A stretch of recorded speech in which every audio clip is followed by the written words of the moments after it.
नमस्कार, दिन भर की हाइलाइट्स को लेकर हाजिर है सुजस आवाज राजस्थान। सुजस पॉडकास्ट में मेधा से आप सुन रहे हैं प्रदेश की खास खबरें। एक नजर आज की सुर्खियों पर। मुख्यमंत्री भजनलाल शर्मा की केंद्रीय बजट पर प्रेस ब्रीफिंग। कहा, प्रधानमंत्री नरेंद्र मोदी के नेतृत्व में वित्तीय अनुशासन और स्थायित्व के साथ आगे बढ़ रहा देश। मुख्यमंत्री का ग्रामीण विकास और पंचायती राज सशक्तिकरण पर स्पष्ट संदेश। जयपुर दुर्गापुरा कृषि अनुसंधान केंद्र में निवर्तमान सरपंच प्रशासक प्रदेश अधिवेशन को किया संबोधित। मुख्यमंत्री ने मुख्यमंत्री निवास पर की नियमित जन सुनवाई। आमजन की समस्याओं का त्वरित समाधान, अंतिम छोर तक पहुंच रही राहत। और अब सुनिए खबरें विस्तार से।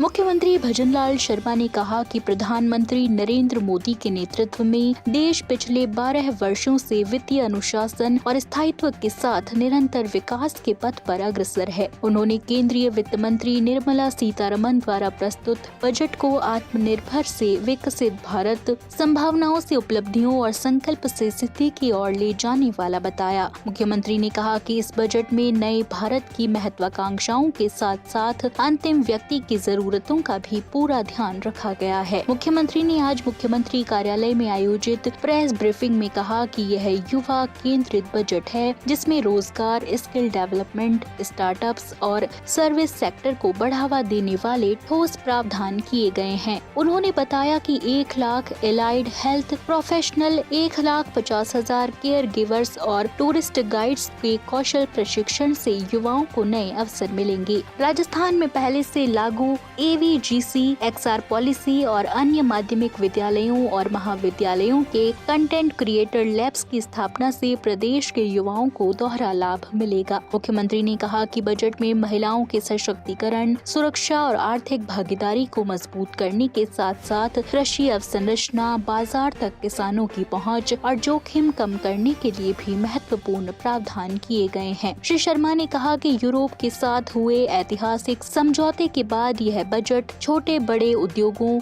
मैन्युफैक्चरर्स, कारीगर और कामगारों को वैश्विक बाजार से जोड़ने में सहायक सिद्ध होगा। बायोफार्मा, केमिकल्स, टेक्सटाइल, हैंडलूम और हैंडीक्राफ्ट जैसे क्षेत्रों में मैन्युफैक्चरिंग को बढ़ावा देने के लिए कई पहल की गई हैं। उन्होंने उद्योग जगत से आह्वान किया कि कंस्ट्रक्शन और इंफ्रास्ट्रक्चर की हैवी मशीनरी के निर्माण हेतु लाई गई विशेष योजना का लाभ लेकर राजस्थान के इंडस्ट्रियल कॉरिडोर में निवेश करें। मुख्यमंत्री ने बताया कि अक्षय ऊर्जा के लिए बजट में करीब 30% बढ़ोतरी के साथ 32,914 करोड़ रुपए का प्रावधान किया गया है। वहीं PM सूर्य घर योजना को 22,000 करोड़ रुपए दिए गए हैं। सोलर ग्लास निर्माण में प्रयुक्त सोडियम एंटीमोनेट और BESS में उपयोग होने वाली लिथियम आयन बैटरीज के पूंजीगत सामान पर कस्टम ड्यूटी में छूट से राजस्थान के सौर ऊर्जा क्षेत्र को नई रफ्तार मिलेगी। श्री शर्मा ने कहा कि राजस्थान सरकार द्वारा लागू सेमीकंडक्टर नीति, AI/ML नीति और डेटा सेंटर नीति के चलते India semiconductor mission 2.0, AI mission, national quantum mission और डेटा सेंटर और क्लाउड सर्विसेज को दिए गए इंसेंटिव्स का राजस्थान को सीधा लाभ मिलेगा। उन्होंने कहा कि SME विकास निधि, आत्मनिर्भर भारत टॉपअप और चैंपियन MSME पहल से प्रदेश के छोटे उद्योगों के ग्लोबल बिजनेस हाउस बनने की राह प्रशस्त होगी। मुख्यमंत्री ने बताया कि बजट में अवसंरचना विकास के लिए 12,20,000 करोड़ रुपए का प्रावधान किया गया है, जिससे राजस्थान के शहरी ढांचे को मजबूती मिलेगी। एनविड बॉन्ड्स, REIT और म्यूनिसिपल बॉन्ड से मिलने वाले संसाधनों से प्रदेश के शहर बड़े पैमाने पर लाभान्वित होंगे।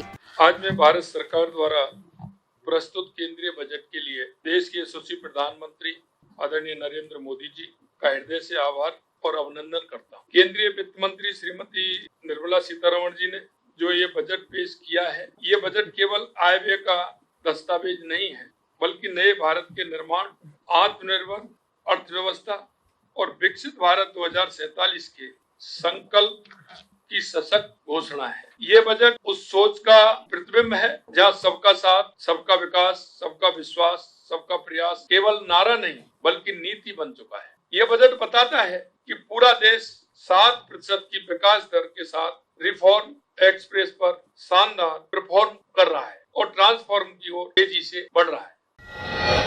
बजट में 40,000 करोड़ रुपए के इंडिया सेमीकंडक्टर मिशन 2.0 और एआई से संबंधित AI mission, national quantum mission, national research fund और डेवलपमेंट एंड इनोवेशन फंड का प्रावधान किया गया है। इलेक्ट्रॉनिक कंपोनेंट मैन्युफैक्चरिंग के लिए भी बजट में विशेष प्रोत्साहन दिए गए हैं। हमने भी राजस्थान में सेमीकंडक्टर नीति, डेटा सेंटर नीति और एआई/एमएल नीति जारी की है। इस प्रकार डेटा सेंटर और क्लाउड सर्विसेज को जो इंसेंटिव बजट में दिए गए हैं, उनसे राजस्थान भी लाभान्वित होगा। केंद्रित इस बजट में युवाओं के लिए रोजगार, स्किल डेवलपमेंट, स्टार्टअप को बढ़ावा देने वाले प्रावधान किए गए हैं। एजुकेशन टू एम्प्लॉयमेंट कमेटी का गठन होने और सर्विस सेक्टर पर फोकस बढ़ाने से रोजगार और स्वरोजगार के अवसर बढ़ेंगे। महिलाओं के लिए सशक्तिकरण और सुरक्षा और आर्थिक भागीदारी को मजबूत करने पर बजट में विशेष ध्यान दिया गया है। सी मार्ट खोलने से गांव की हमारी लखपति दीदियां अब अपने व्यवसाय को और आगे बढ़ाकर बिजनेस वुमन बन सकेंगी।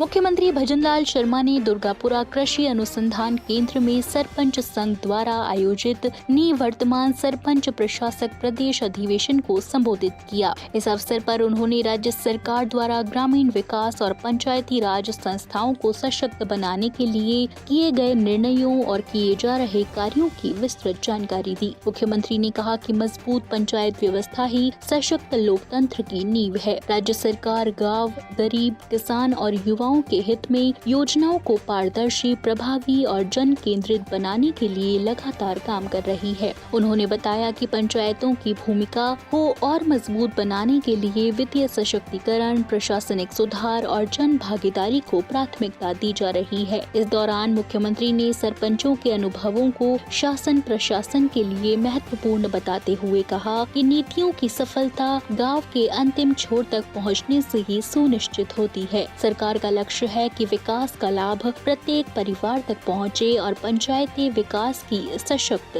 धुरी बने। कि सरपंच का मर्म और सरपंच के प्रति लगाव और जनता का विश्वास, ये बहुत बड़ी आवश्यकता है।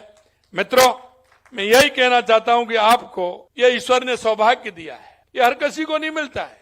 जब हम काम करते हैं तो उसकी जिम्मेदारी अपने कंधों पर आती है और जिम्मेदारी को निभाने में कितना संघर्ष छिपा है, ये मैं अच्छी तरह से जानता हूं कि लगातार हमारी सरकार हमारे गरीब कल्याण के लिए, गांव के विकास के लिए लगातार काम कर रही है और हम चाहते हैं कि आप उसमें कड़ी बनकर के पूरा तरह से आप सहयोगी बने और सहयोगी बनकर के काम करें। मैं यही कहूंगा आपसे कि आप हमारी सरकार की प्रतिबद्धता है।